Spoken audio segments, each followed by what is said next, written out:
there.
Okay, another minute or so. Oh, there's a lot of people here. That's for good.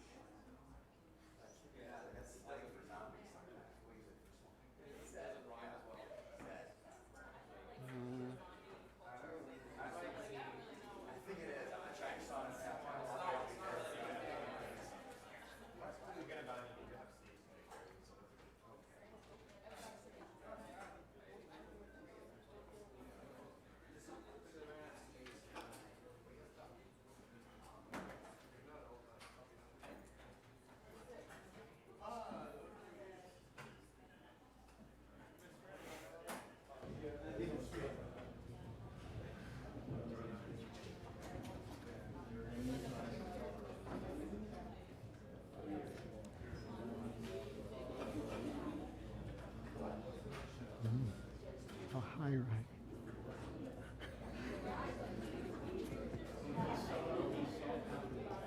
Oh, get ready.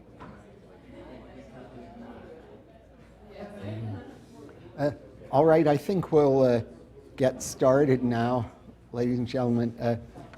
Can everybody hear me? Don't have a very loud voice. I remember once Bob Nozick started a lecture, and he said, "Can people hear me in the back?" And someone said, "We can't hear you in the front." And he said, "Well, go to the back where you can hear." What I'm going to talk to you today is theory and history, and naturally the most important book to read on this topic is the one by Mises called Theory and History, which came out in 1957. This is the fourth of Mises' four most important books. You know, you have the Theory of Money and Credit, which originally came out in 1912, then Socialism, 1922, and those two are in the German edition, then Human Action, 1949, and Theory and History, 1957. And it's the least read of the four major works, although it's probably the easiest one to read. Now, one reason I mention the four major works of Mises is this is sometimes a question that comes up in either the written or oral exam. So that's one, be sure if you're planning to take that exam, that's one you might take note of.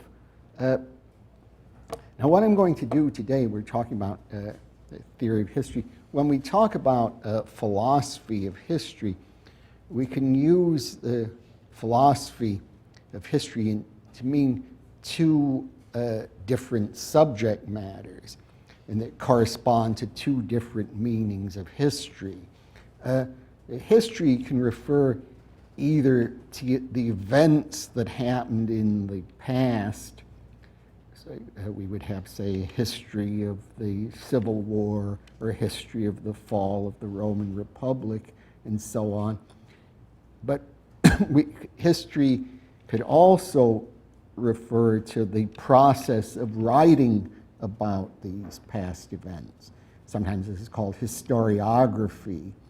There was a book published by Harry Elmer Barnes called History of Historical Writing, and it includes a section at the end called The History of the History of History.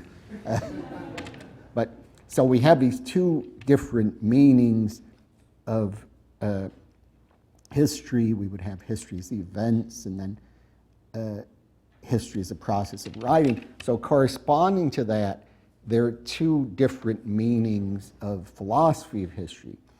One would be, which is the main one I'm going to be talking about in this lecture, is the study of philosophical problems that arise in thinking about the historian's activity. So it would be, say, questions such as what are historians doing when they explain events? What's the nature of historical explanation?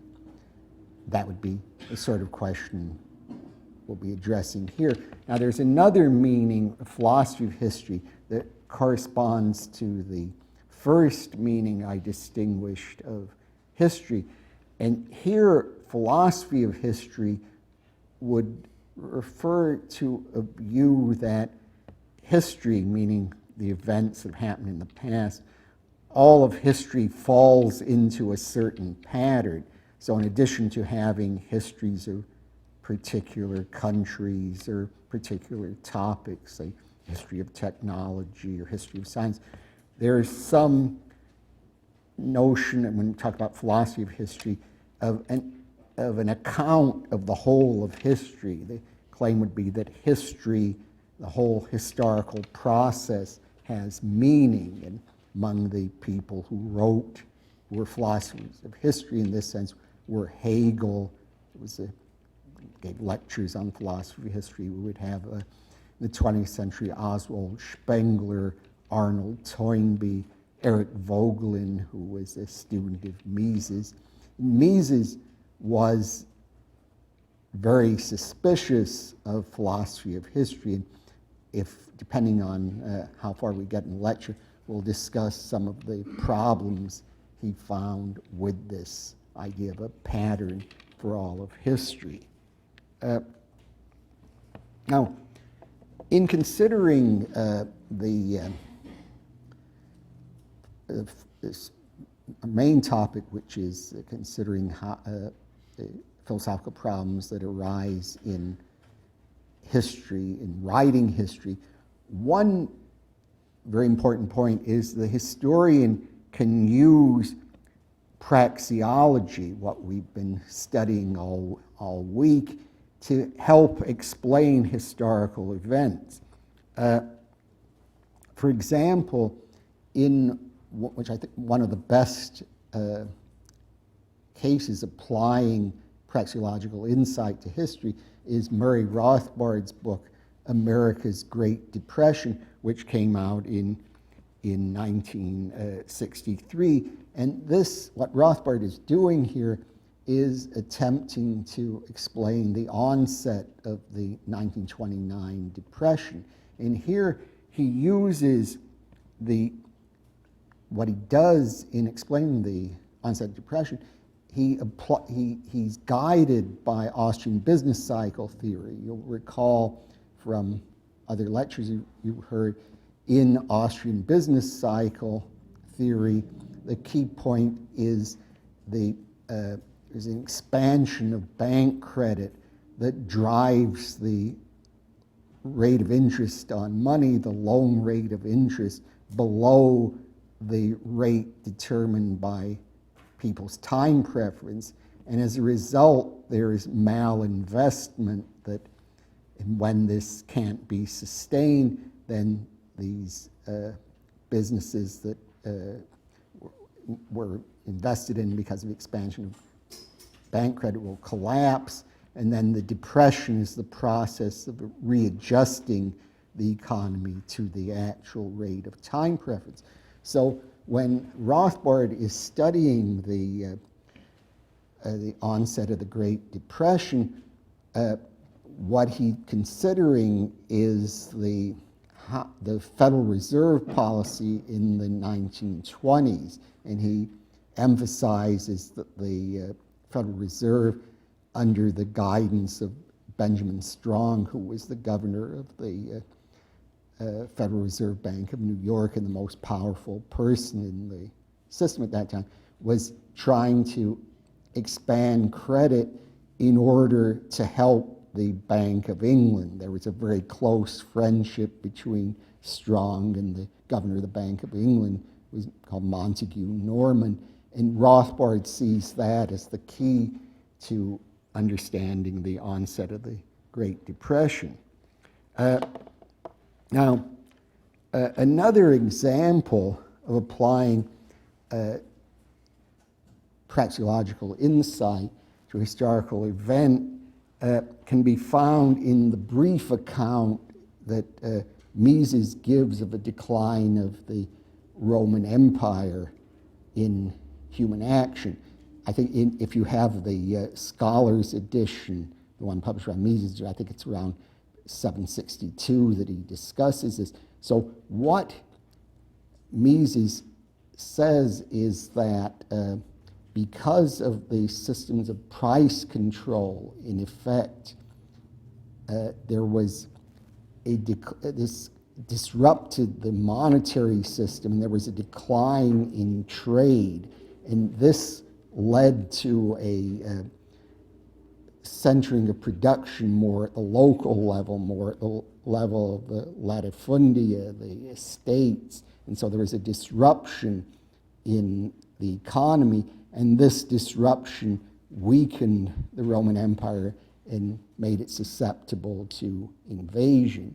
And here Mises was relying on a famous work by Michael Rostovtsev on the social and economic history of the Roman Empire. Rostovtsev had gone into exile in the United States because of the Bolshevik Revolution. He wrote a very influential book. So here Mises is using, again, a point from economic theory to help explain the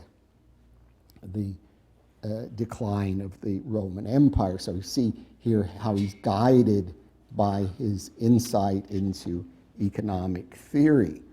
Now another one, I didn't make a slide on this, we could have where Mises uses economic insights to explain a historical event. When there are a few pages in Human Action when he's considering the Industrial Revolution in England, although he doesn't like the term Industrial Revolution. You'll find this, I think, in Human Action around, again, that scholarship is around 613 to 619. And what he says there, he's considering the question, some people say, well, the Industrial Revolution led to a decline in worker standard of living.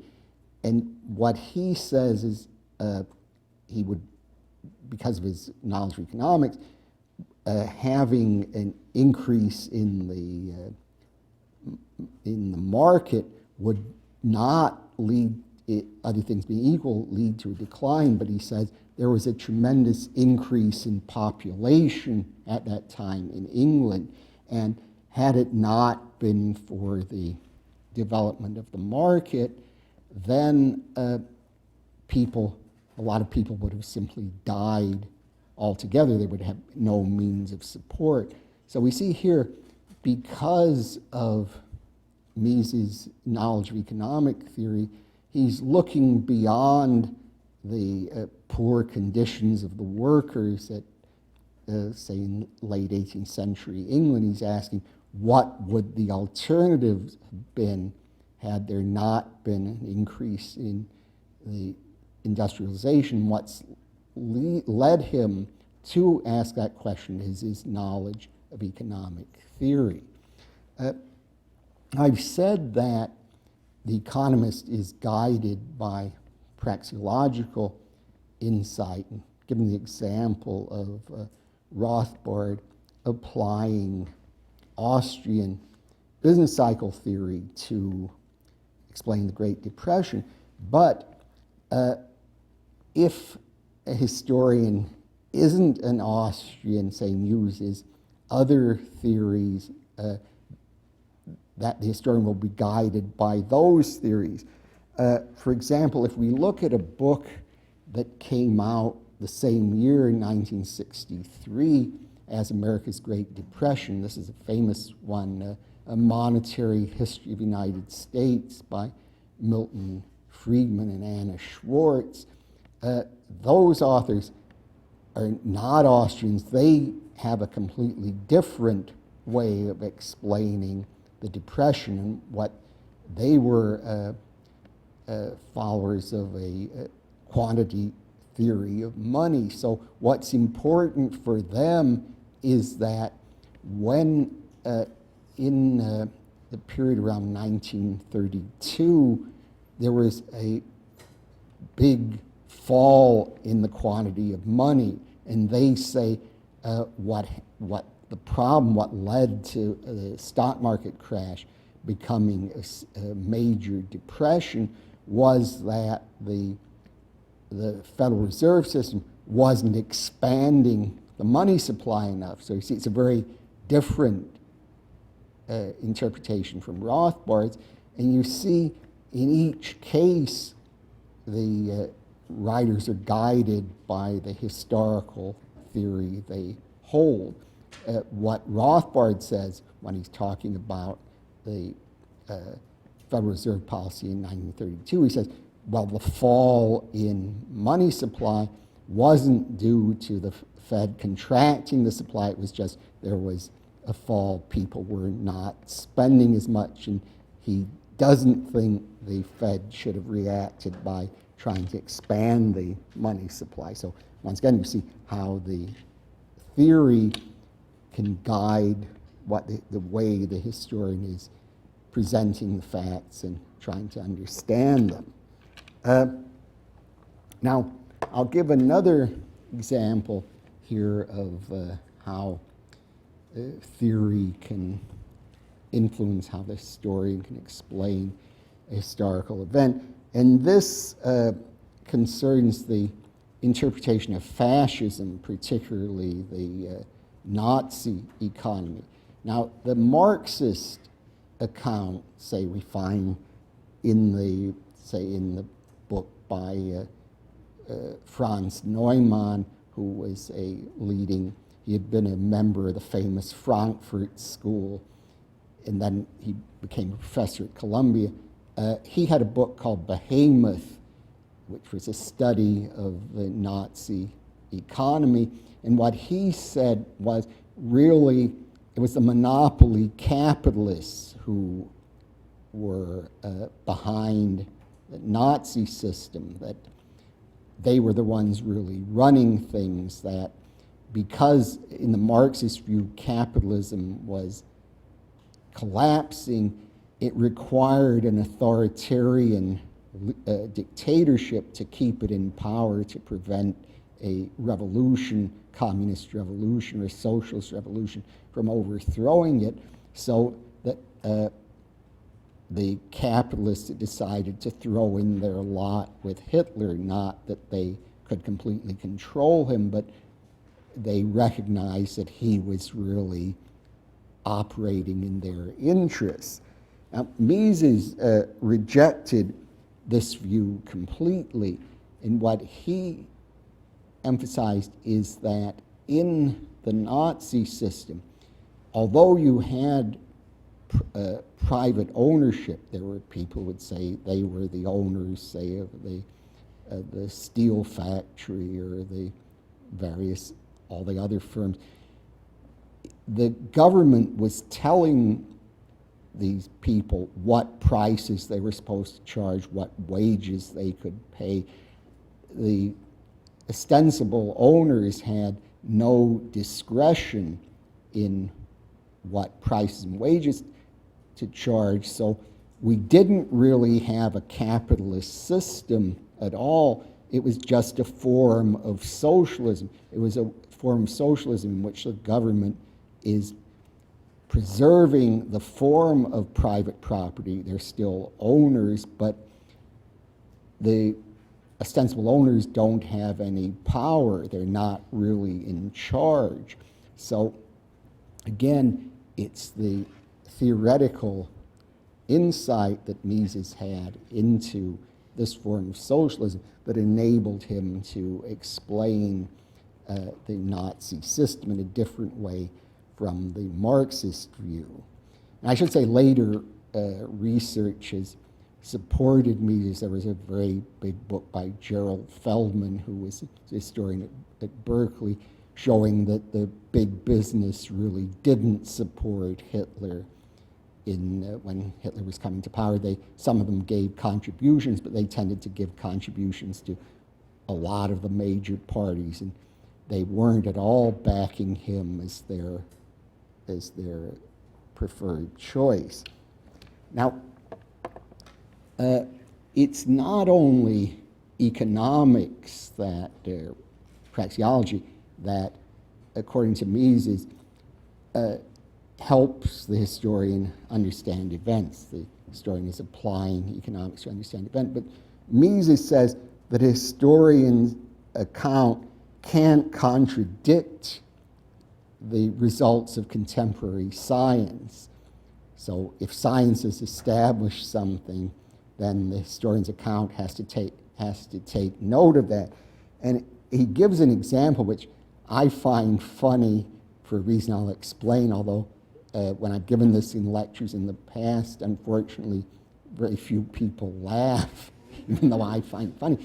Mises says that if a historian is trying to explain the history of witchcraft, he wouldn't say that what happened was that certain women, certain witches, had really made a pact with the devil, because we don't believe such things now. And the part that I find funny is one of the leading 20th century historians of witchcraft was the English writer Montague Summers, and he took just the theory that Mises said a historian wouldn't take nowadays, that he really thought there were witches who had made a pact with the devil. He was a very unusual person. He claimed to be, I think, a Catholic priest, but there was some doubt whether he really was one. One of my teachers, Walter Starkey, knew him and had stories about him. He would also claim various people had plagiarized from him, such as the Italian literary historian Mario Prats, but that's just a digression. But what Mises would say, I'm quite old, I tend to have a lot of digressions. But what Mises, I think, of course, would reply to this is that was a fault in Summers' work, that the historian, to do a good job, should be in accord with contemporary science. Now, although the historian is trying to apply praxeology, use praxeology to try to help him explain particular events, there are limits to this.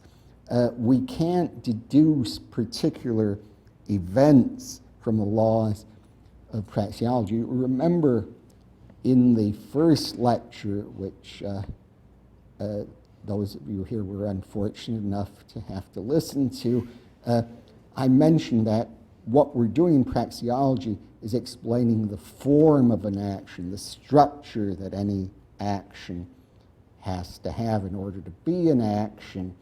And we're not concerned in praxeology. We don't deduce particular events.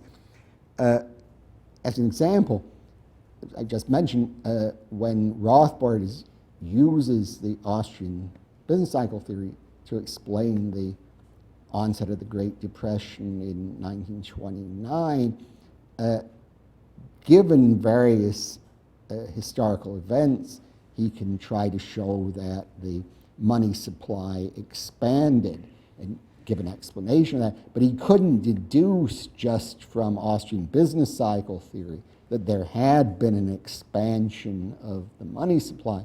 He would need to show by use of historical data that there had been such an expansion. So he can't deduce the particular historical events from just from praxeology. So here, Mises is in part agreeing with the logical positivists. Remember, the positivists were his big enemies in methodology. They said, in order to do economic theory, you can't rely on alleged a priori truths, because these a priori truths are what they called analytic. They're just definitions or part of definitions. They're just conventions that people have on how to use certain words. And Mises disagreed with that. He said, no, we can get a priori knowledge of what about the world.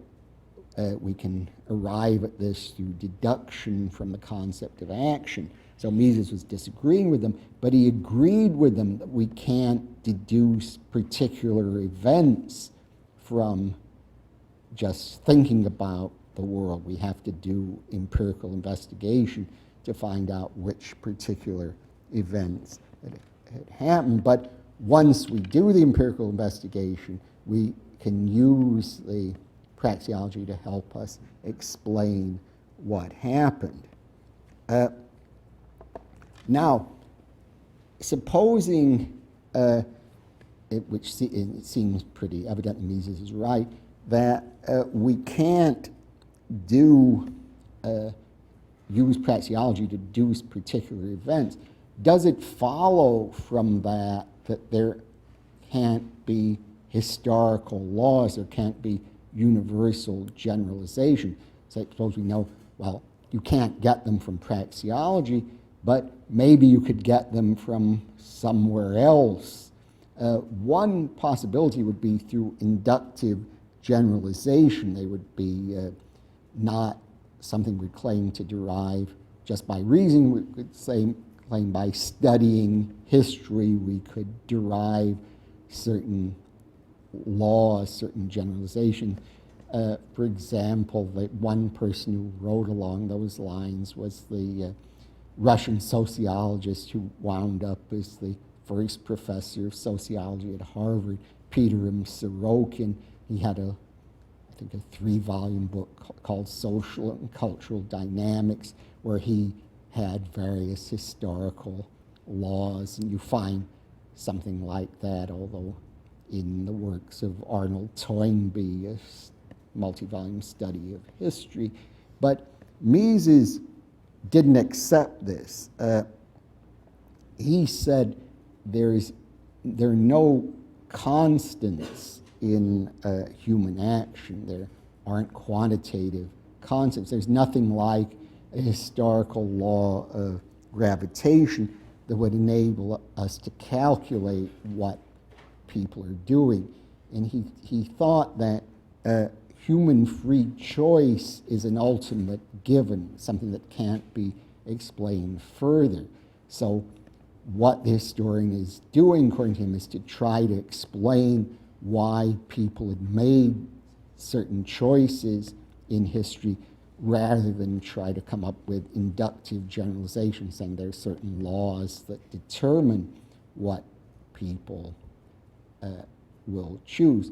And when I say human free choice, it's important to realize that Mises didn't mean anything very philosophically demanding by that. He wasn't talking about, say, what some people call indeterministic free will, or all he meant was that it's given to us that we have choices and we make them. He wasn't making any claims about determinism in some sense, given the existence of the particles composing people's bodies. Would it be possible to deduce by physical law what would happen in future? He wasn't making any claims about that. All he was saying was, we're given by knowledge of action that people make choices, and we can't go beyond that by appeal to inductive generalizations in history. So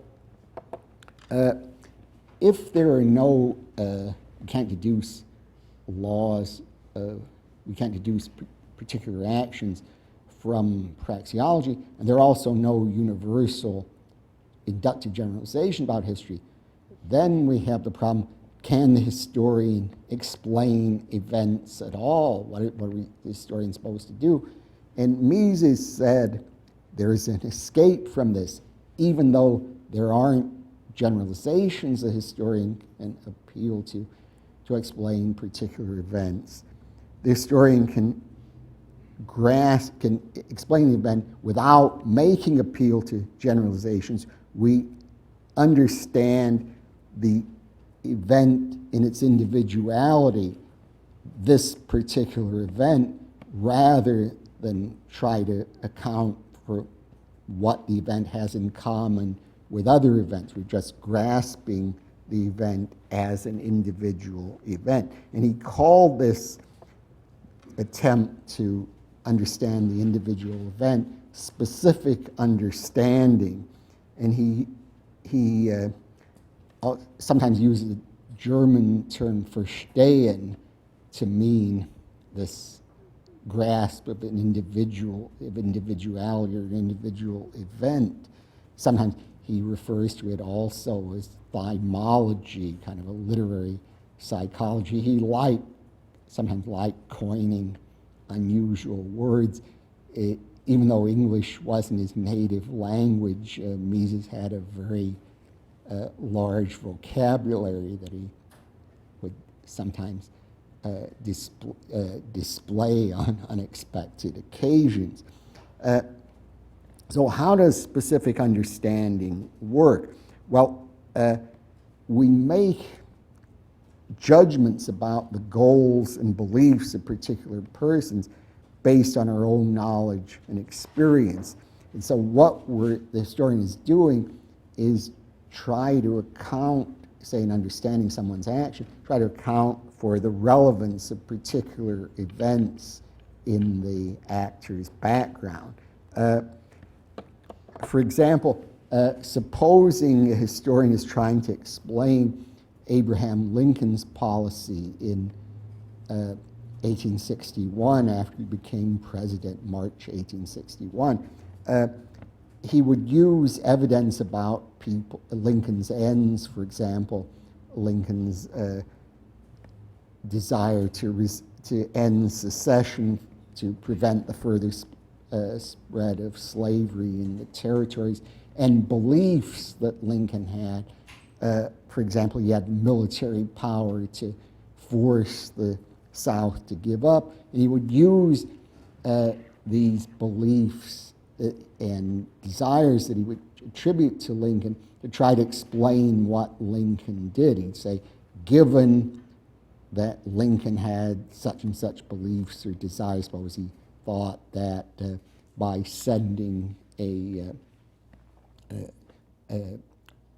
rearming the Fort Sumter, he might be able to get the the Southern forces to fire on the ships trying to enter the reinforce the fort, and that way he could get a conflict started. That's one theory held, say, by some historians such as Charles Ramsdale. Mises didn't commit himself particularly with the Civil War origin, but that would be an example of what Mises has in mind. You would attribute certain motives and beliefs to Lincoln, and then you try to explain what he did on that basis.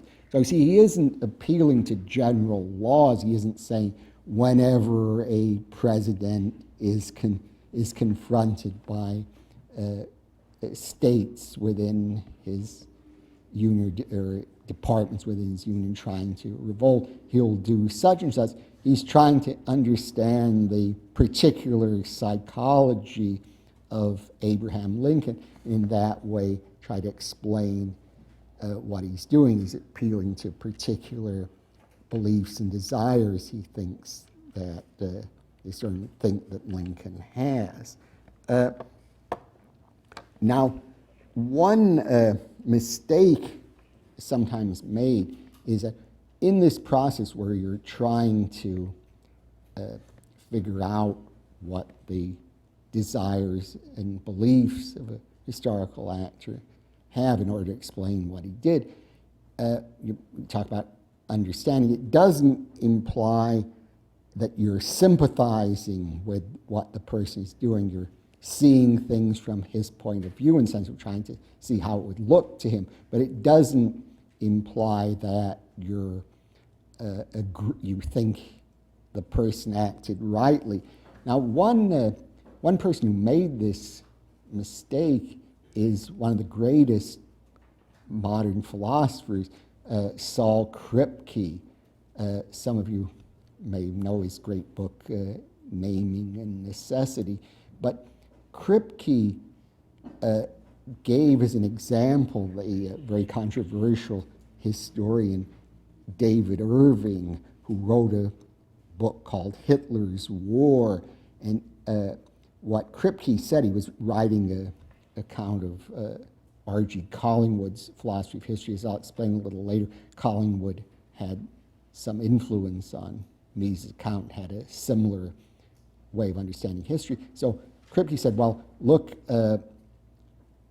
Irving has tried to explain things from Hitler's point of view, and he's become very sympathetic to Hitler. So this is a big danger of doing history in this way of trying to understand what the actor's motives and desires are. But it doesn't at all mean that the historian who's doing this isn't at all committed to sympathizing with the values or beliefs of the actor. He's just trying to explain them. And when you're studying the value judgment of others, you're making a descriptive statement. You're not making an evaluation yourself. You're just saying this person held such and such values. So in Mises' view, history can be written in a value-free way. Now, another mistake somewhat related to the one I just made, although it's not a logical consequence of that mistake, is that it doesn't, this method of specific understanding doesn't require taking what the historical subject says at face value. When you're trying to you're trying to explain the actor's behavior through his beliefs, values, desires, and so on. It doesn't imply you're accepting whatever he says. You can certainly think he has a wrong account of what he was trying to do, but you're just trying to figure out, again, through specific understanding what he's doing. In a very interesting paper, I don't think it's gotten the attention it deserves, called The Treatment of Irrationality in the Social Sciences. Mises criticized the great medievalist Ernst Kantorowicz, who was from a German historian. He wrote a famous biography of Frederick II that was a bestseller in Germany in the early 1930s. Hitler was a great admirer of the book. But Kantorowicz had to go into exile because he was Jewish, and he wound up at Berkeley. And he wrote a very famous book, probably a lot of you have read this or have heard of it. It's called The King's Two Bodies. So what Mises said, he criticized Kantorowicz. He says Kantorowicz was taking the symbolism used in some of the documents in the Holy Roman Empire too seriously, accepted them at face value, and he didn't consider the real power relations where the states and princes within the Holy Roman Empire had much more power than the emperor, and he thought that Kantorowicz had given too much weight to the emperor. So you see, specific understanding, as I say, doesn't imply taking at face value what the historical actors have said. Now, Mises, as I mentioned his name already, was influenced a lot by the British historian and philosopher, also archaeologist. He was a great authority on Roman Britain at the time of when the Romans had conquered Britain. R.G. Collingwood, who lived from 1889 to 1943. And probably Collingwood's most important book on historical method was called The Idea of History. It was published after his death in 1946 by his literary executor, T.M. Knox, who also wrote later as under the name Sir Malcolm Knox, who was a Scottish writer.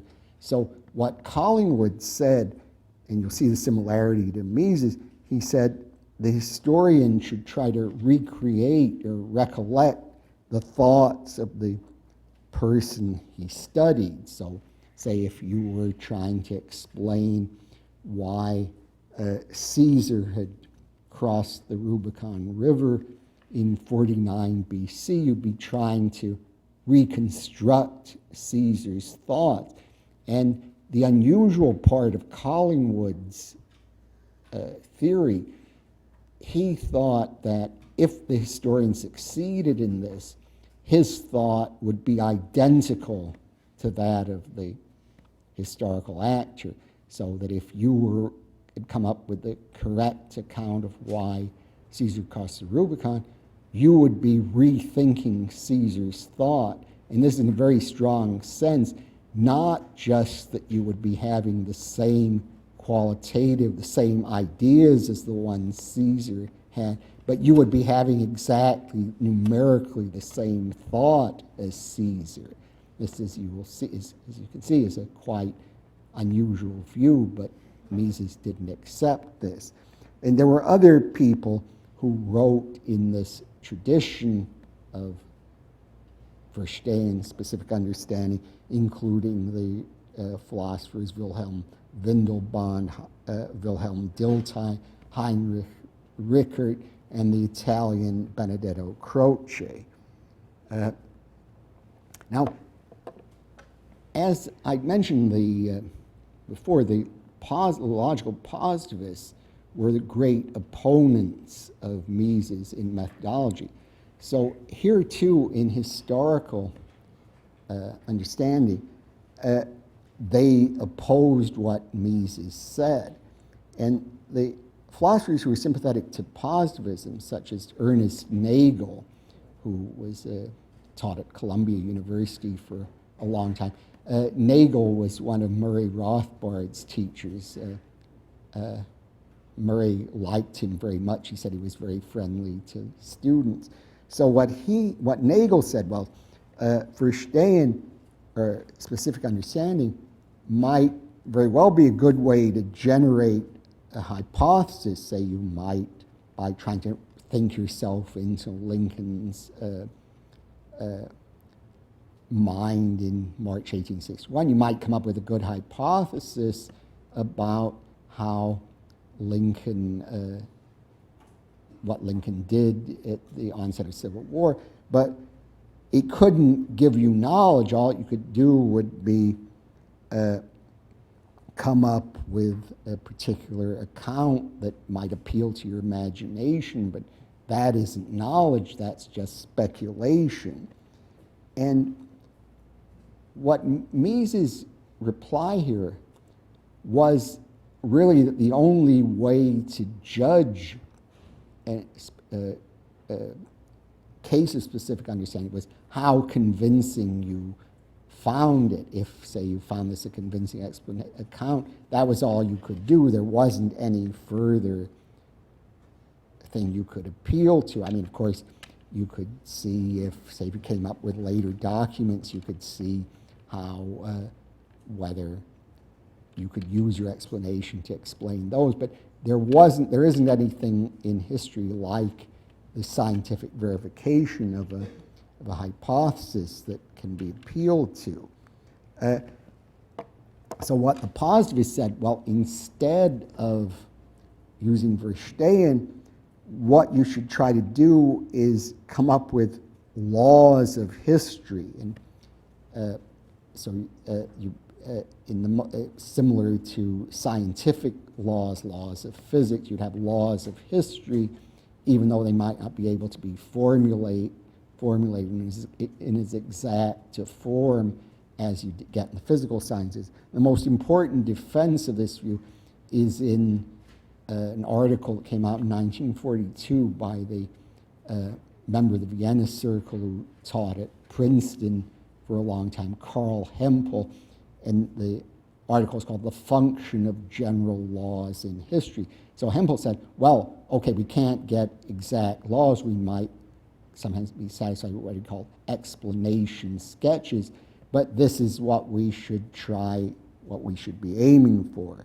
So this approach is usually called, following a writer called W.H. Dray, William Dray, who was a critic of the positivists, called the covering law model, because it's trying to come up with a law that will explain, come up with a law that covers or explains particular event.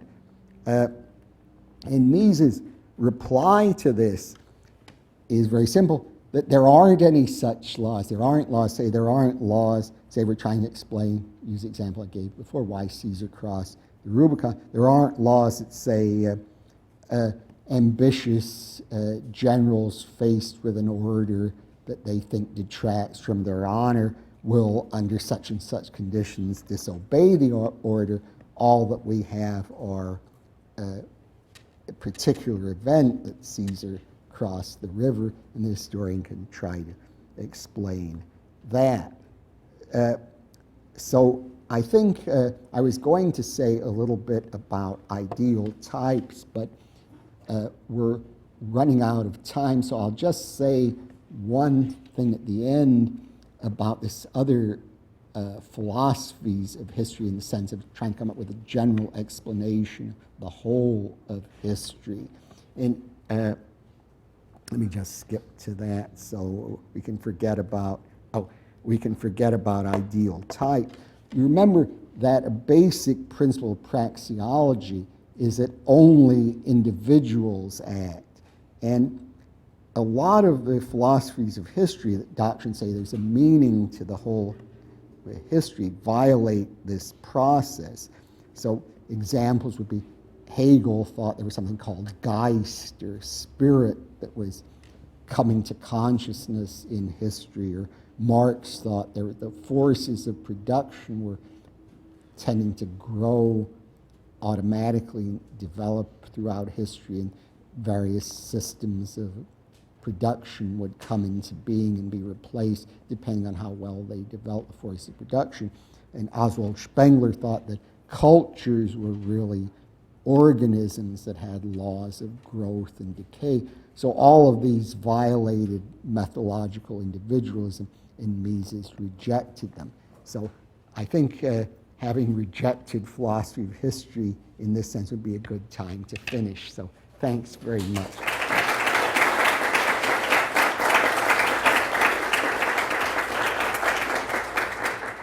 Okay. So now I'm supposed to have office hours, I think, in this room, so we'll be here. Thank you.